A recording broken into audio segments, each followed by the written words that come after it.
Bharat border से जुड़े विवाद में ब्रिटेन ने दखल देने से इनकार कर दिया है।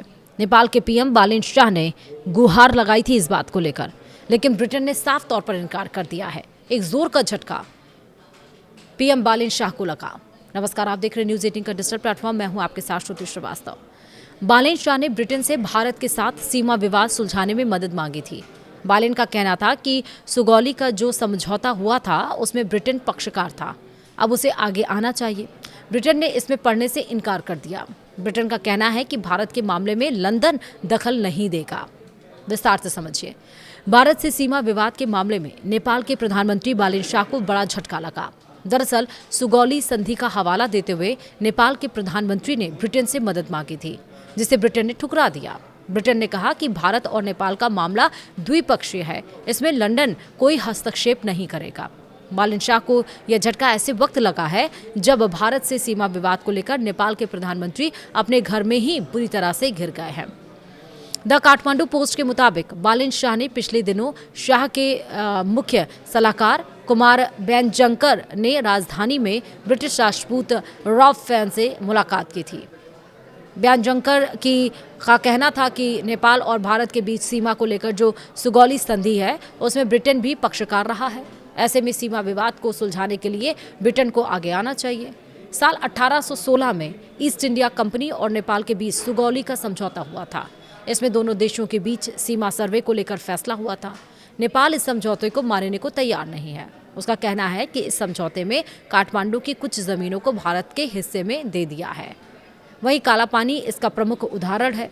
रिपोर्ट के मुताबिक प्रधानमंत्री के मुख्य सलाहकार बेनजंकर ने ब्रिटेन प्रधानमंत्री से कहा कि आप उस वक्त मुख्य पक्षकार थे, इसलिए आपको इस मसले पर बोलना चाहिए। आप अगर इसकी पहल करेंगे तो नेपाल और भारत के बीच समझौता हो सकता है। इस पर ब्रिटेन के राजदूत फेन ने कहा कि यह मुद्दा नेपाल और भारत से संबंधित एक द्विपक्षीय मामला है और ब्रिटेन इसमें हस्तक्षेप नहीं करना चाहेगा। इसके बाद प्रधानमंत्री के सलाहकार वापस लौट गए। रविवार यानी कि 31 मई को नेपाल संसद प्रतिनिधि सभा में बोलते हुए बालेन शाह ने सीमा विवाद को लेकर विवादित बयान दिया।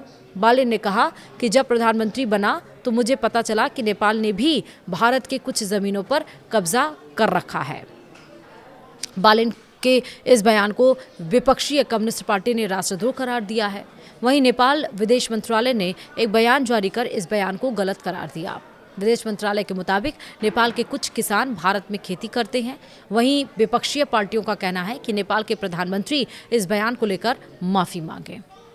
तो यानी कि जो बालेन शाह ने कहा कि अब अगर बॉर्डर क्रॉस करके जाओगे, कोई भी जाता है या सामान लेकर आता है इतने किलो से ज़्यादा, एक लिमिट भी सेट की गई तो 100 रुपये देने पड़ेंगे। पहले उससे टेंशन क्रिएट हुई क्योंकि भारत और आप सभी को पता है कि नेपाल के बॉर्डर पर कोई रुपए नहीं लगते हैं अगर बॉर्डर कोई क्रॉस करता है, कोई जाके व्यापार करता है, क्योंकि पास में जो लोग रहते हैं वो भारत चले जाते हैं अपने व्यापार के लिए, अपनी दुकान चलाने के लिए, अपना बिजनेस करने के लिए।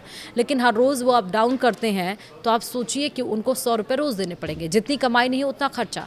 इस फैसले के बाद एक सीमा विवाद का फैसला लेके बालेन आ गए हैं। तो आखिरकार बालेन शाह, जिसको जेनजीज ने आंदोलन कर विद्रोह करके लाए थे और सरकार चलाने की सरकार पर बैठाया था, सरकार चलाने के लिए ताकि देश का विकास होगा, वो तो अपने ही स्टेटमेंट्स में उलझते जा रहे हैं। अब ब्रिटेन ने साफ तौर पर इनकार कर दिया है। विपक्ष बालेन शाह को घेर रहा है। देखना है कि क्या कुछ होता है। वीडियो में इतना ही। नमस्कार।